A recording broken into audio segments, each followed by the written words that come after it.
عطا کہتے ہیں کہ میں نے جناب ابو ہریرہ رضی اللہ تعالی عنہ کے ساتھ نماز پڑھی، فکانہ یرفع یدیہ اذا کبر و اذا رکع، تو حضرت ابو ہریرہ رضی اللہ تعالی عنہ آپ نے رفع دین کیا کب؟ اذا کبر، جب آپ نے تکبیر کہی، و اذا رکع، اور جب آپ نے رکوع کیا، اور پھر آگے بریکٹ میں لکھا ہے و اذا رفع، اور نیچے حاشی میں کہہ دیا کہ دوسرے نسخے میں ایسا موجود ہے، واللہ عالم شاید دوسرے نسخہ میں موجود ہو۔ بہرحال اس سے بھی ان سارے مقامات پر رفع دین ہرگز ثابت نہیں ہوتا جن پر آپ لوگ رفع دین کیا کرتے ہو۔ آپ لوگ تو جہاں جہاں رفع دین کرتے ہو ان کا ذکر یہاں پر موجود نہیں ہے، اور ویسے بھی آپ کا دعویٰ تو ہمیشگی کا ہے، آپ ہمیشگی کو ثابت کرنے کے لیے یہ روایات پیش کر رہے ہیں، اس میں بھی کوئی ایک لفظ مجھے ایسا دکھا دیں جس کا مطلب یہ ہو کہ نبی اکرم صلی اللہ علیہ وسلم ہمیشہ رفع دین کیا کرتے تھے۔ اس روایت کے اندر بھی کچھ ایسا موجود نہیں ہے۔ تو آپ نے حضرت ابو بکر صدیق والی روایت پیش کی، رفع دین ہمیشگی اس میں نہیں ہے۔ بخاری شریف کی روایت پیش کی، رفع دین کا تذکرہ تک نہیں ہے۔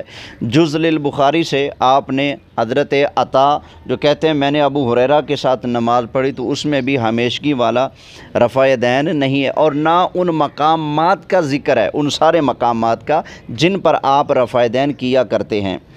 پھر آپ نے چوتھی روایت پیش کی، وہ ہے ان ابی ہریرہ رضی اللہ تعالی عنہ قال کان رسول اللہ صلی اللہ علیہ وسلم یرفع یدیہ حذو منکبیہ حین یکبر یفتتح الصلاۃ وحین یرکع۔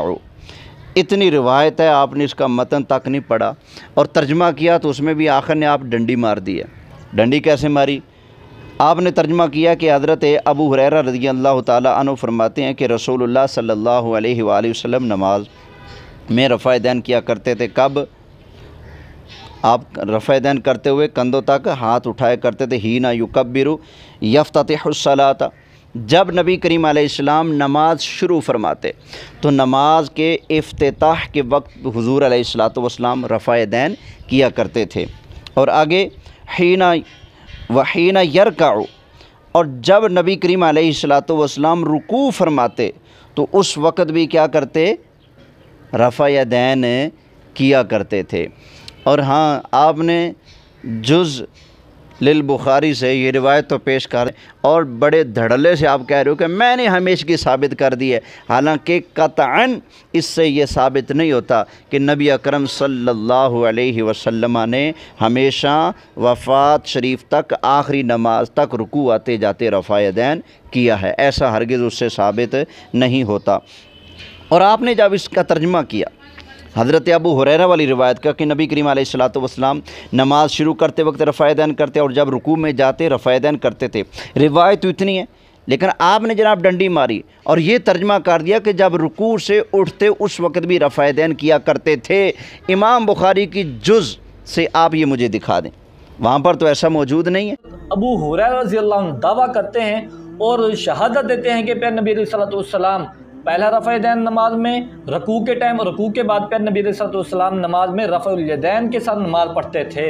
یہ آپ نے حدیث کے اندر اپنی وضع ڈال دی ہے، آپ حدیث کو وضع کر رہے ہو، آپ تو وضاع الحدیث بن گئے ہو بھائی، حدیث شریف کو وضع کرنے والے۔ آپ کی تو گواہی اور روایت اور بیان سننا اب حرام ہو گیا، کیوں؟ آپ تو بھائی جھوٹے ہو، آپ تو نبی کریم علیہ الصلوۃ والسلام پر اپنی طرف سے بات گھڑ کر پیش کر رہے ہو۔ جز کے اندر آپ مجھے دکھا دو کہ نبی کریم علیہ الصلوۃ والسلام رکوع سے اٹھتے اس وقت بھی رفع دین کیا کرتے تھے، اور اسی روایت سے دکھانا ہے جو آپ نے پیش کیا اور کہہ دیا کہ رکوع جاتے اور آتے رفع دین کیا کرتے تھے۔ پھر اس کے بعد آپ نے مولا علی والی روایت پیش کی۔ مولا علی والی روایت میں بھی کوئی ایسا لفظ موجود نہیں ہے جو ہمیشگی پر دال ہو۔ آپ کا دعویٰ ہے کہ نبی کریم علیہ السلام نے ہمیشہ رکوع آتے جاتے رفع دین کیا ہے۔ اب آپ مجھ سے دلیل طلب کریں گے جناب آپ اس کا ترک ثابت کریں، جناب جی ہم ترک ثابت کریں گے، لیکن ہم اتنے کملے نہیں ہیں، پہلے آپ اس کی ہمیشگی ثابت کریں نا، کیونکہ آپ کا دعویٰ ہے ہمیشگی کا۔ اگر آپ ہمیشگی ثابت کر لیں گے پھر ہماری باری ہوگی کہ ہم آپ کے اس دعوے کا توڑ کر سکیں۔ جب آپ ہمیشہ رفع دین ثابت ہی نہیں کر سکتے تو آپ کا ثابت نہ کرنا ہی اس بات کی دلیل ہے کہ رفع دین پر جو ہمارا موقف ہے کہ نبی کریم علیہ السلام نے پہلے رفع دین کیا ہے بعد میں چھوڑ دیا، ہمارا موقف بغیر کسی دلیل کے ثابت ہو جائے گا۔ یہ آپ کے ذمے ہے کہ آپ رفع دین کو ثابت کریں کہ حضور علیہ السلام نے ہمیشہ رکوع آتے جاتے رفع دین کیا ہے۔ اگر آپ صحاح ستہ میں سے صرف ایک صحیح حدیث پیش کر دیں، 10 نہیں، 20 نہیں، 30، 50، 100، 200، 300، 400 کی ڈیمانڈ نہیں، صرف اور صرف پوری صحاح ستہ میں سے صرف ایک صحیح حدیث پیش کر دیں کہ جس میں یہ ہو کہ نبی کریم علیہ الصلاۃ نے ہمیشہ وفات شریف تک آخری نماز تک رکوع آتے جاتے ہمیشہ رفع دین کیا ہے، فقیر 1,00,000 روپے انعام پیش کرے گا۔ صرف ایک حدیث پیش کر دو جس کا مطلب یہ بنتا ہو کہ نبی کریم علیہ الصلاۃ نے ہمیشہ رکوع آتے جاتے رفع دین کیا ہے۔ مجھے آپ کے جواب کا انتظار رہے گا، اور جو جتنے بھی مرزا کے فالورز ہیں اور رفع دین کا مسئلہ لے کر ڈینگے مارتے پھر رہے ہیں اور احناف کو تارک سنت قرار دیتے ہیں، میں ان سے کہوں گا کہ جناب جی پہلے آپ اس کی ہمیشگی ثابت تو کریں نا۔ آپ ہمیشگی ثابت کریں گے تب ہم آپ کے دعوے کا توڑ کریں گے۔ اگر آپ ہمیشگی ثابت نہیں کر سکتے اور قیامت تک نہیں ثابت کر سکتے، ٹائم قیامت تک ہے، جاؤ رفع دین کی ہمیشگی ثابت کرو، اور یقیناً نہیں کر سکو گے۔ جب آپ نہیں ثابت کر سکو گے کہ ہمارا جو مسلک ہے وہ ثابت ہو جائے گا کہ نبی کریم علیہ السلام نے رفع دین کیا بھی ہے اور اس کو ترک بھی کیا ہے۔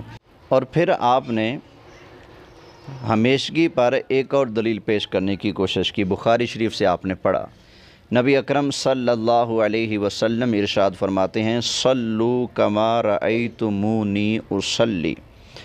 تو میرا وہی مطالبہ ہے، اس میں کون سا لفظ ہے جس کا معنی یہ ہے کہ نبی کریم علیہ السلام نے فرمایا ہو کہ رفع دین کرو اور ہمیشہ کرو؟ آپ آئیں ہمیشگی ثابت کرنے کے لیے، صلو کما رأیتمونی اصلی پڑھ رہے ہیں، جبکہ اس میں مطلقاً رفع دین کا ذکر تک نہیں ہے، ہمیشگی تو بعد کی بات ہے۔ اللہ کی بارگاہ میں دعا ہے اللہ تعالیٰ آپ کو ہدایت نصیب فرمائے۔ وما علیہ الا البلاغ المبین۔